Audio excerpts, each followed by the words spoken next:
Walking Dead na yun. Nagawa ko. Ang inang takas oh. So pumunta tayo dun sa Morning, nandito tayo ngayon sa Mount Camuning Footbridge. Ito ay tinayo noong panahon ng dating Pangulong Rodrigo Duterte. At susubukan nating akyatin kung pag-akyat kung ito ba ay nakakapagod dahil sa sobrang tarik nito, no? Although yung project na ito ay dinisign dahil nga naman kasi sa wire ng MRT. Susubukan natin ito akyatin. At i-update na rin namin guys sa sitwasyon ng trapiko rito. Kasi marami rin nagsabi na na hirap akyatin gawa ng sobrang tarik ng footbridge na ito. Ayan Borromeo Street.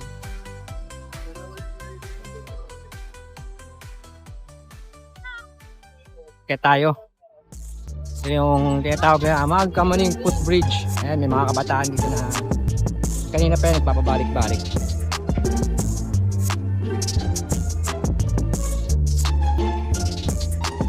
So ayan makikita nyo medyo wala talagang disiplina yung mga tao. Makikita nyo iniwanan pa ng basura. Ayan. Dito sa footbridge, yung mga dumadaan. So ayan ngayon yung takbo ng trapiko ngayon dito.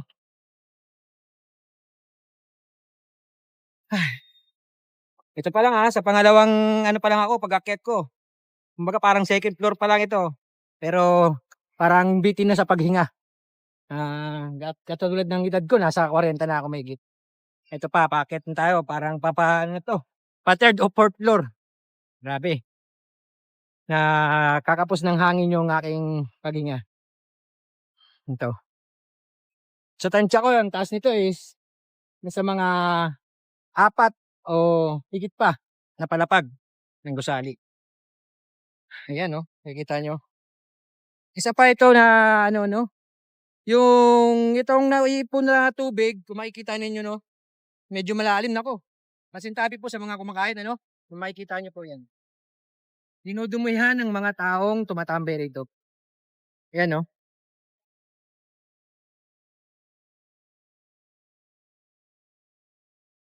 Kita nyo naman guys napakabaho rito. Yung dumi ng tao. Ayan.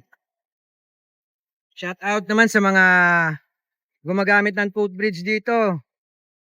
Huwag nyo naman babuyin yung ginawang proyekto na ito Ito ay tulong na rin sa mga tao na kaysa tumawid sa mga kalsada na yan. Pero wag naman ganito.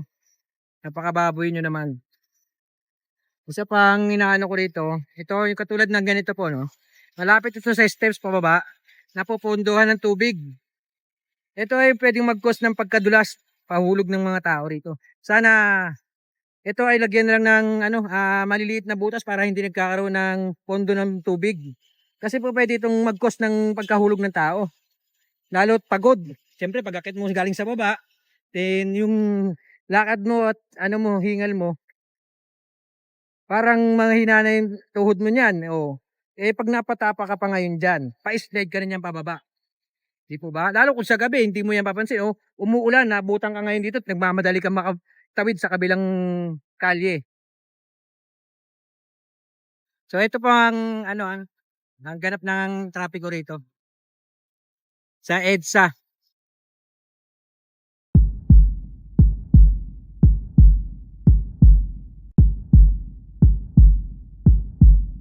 Yun lang ang panawagan ko sa ating lokal na gobyerno kung sino mang mga dapat na magdagdag bantay man lang sana lalo sa gabi na madalas ito ay tinatambayan ng mga street dwellers or kung mga sino mang tao na mahilig tumambay sa ganito ay iniiwanan pa nila ng ganito kadiring dumi ng tao pati mga kalat. Sana madagdagan ng nagbabantay sa mga ganitong nang hindi naman to nabababoy. Ito, so bababa tayo sa kabila bilang side. Kasi medyo humupa na yung hingal ko kanina. Pag-akyat. Ayan Tignan nyo naman Ito dito makikita na dito nagtatambay ang mga tao. So kasi kita nyo naman 'di ba? may mga pinagkainan o upos ng sigarilyo, kahan ng sigarilyo. So, ibig sabihin, nag-i-stay sila rito. No? Nag-i-stay sila rito. Siguro, nagtitingin-tingin or tambay na rin. Pero kita nyo naman, dyan na lang iniiwan. Sana yung mga taong ganyan, mapaisip naman na wag gawing baboy yung ganitong lugar.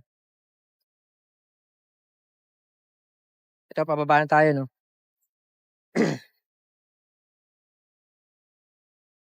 Isa pa to. Itong medyo napansin ko lang is pagbaba mo rito, masyadong makinis itong bakal na nilagay, wala man lang groove. So pwede rin itong mag-cause ng pagka-slide ng taong bababa, lalo't nagmamadali, papasok o pauwi, pwedeng may slide kung pababa ka. Kasi makinis ito. Makinis ito, no? Pwede itong mag-cause ng slide katulad niyan, may pondong tubig. Yan, dami talaga, hindi talaga maiwas yung mga basura.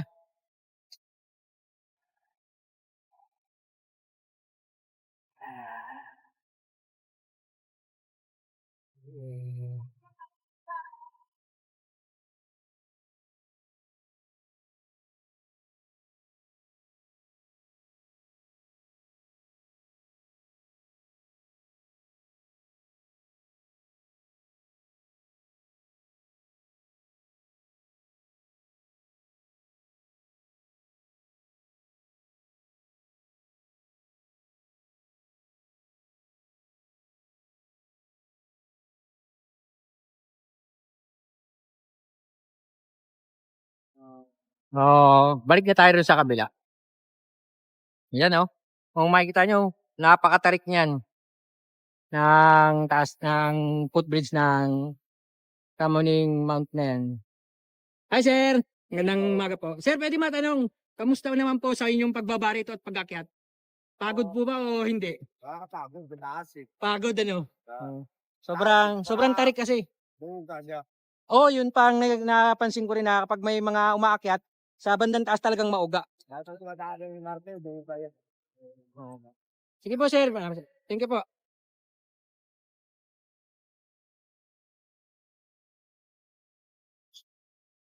So, ayun, narinig niyo, no?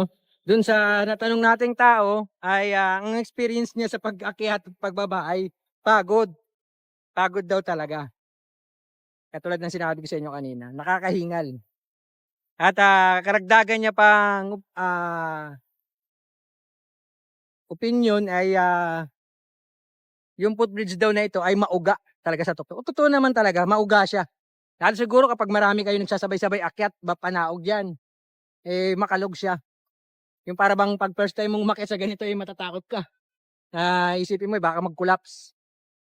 Sana naman, walang mangyaring ganun. Kasi kawawa naman yung mga tao na nasa taas niyan, biglang magko-collapse itong napakataas na footbridge na ito, no? Ito na naman. Ramdam ko na naman yung parang may nakadagan sa dibdib ko. Ano, Pogi? Pagod? Pagod pag-akyat?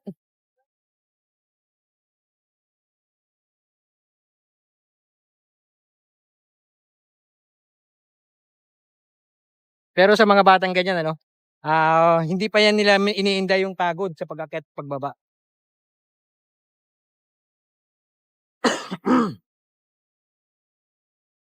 Sir!